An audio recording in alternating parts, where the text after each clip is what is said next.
তড়িঘড়ি করে নয়, সময় নিয়ে সবার মতামতের ভিত্তিতে সংস্কার হওয়া জরুরি বলে মন্তব্য করেছেন নাগরিক ঐক্যের সভাপতি মাহমুদুর রহমান মান্না।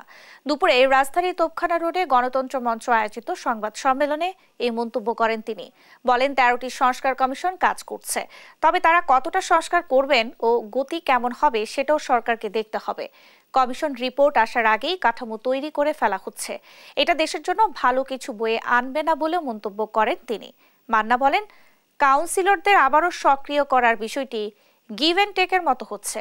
এই কাউন্সিলররা ফ্যাসিবাদী প্রক্রিয়ায় নির্বাচিত, তাই আবারও তাদের নিয়ে পরিকল্পনা ভিন্ন ইঙ্গিত দেয় বলে জানান নাগরিক ঐক্যের সভাপতি।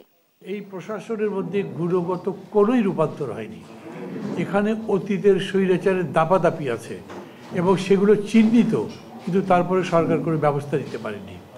সরকার বরঞ্চ প্রথমেই চাপের কাছে নতি স্বীকার করেছেন, বিশেষ করে ওই যে অটো প্রমোশনের মধ্যে দিয়ে, ফলে সরকারের কর্তৃত্বটাই প্রতিষ্ঠিত হয়নি।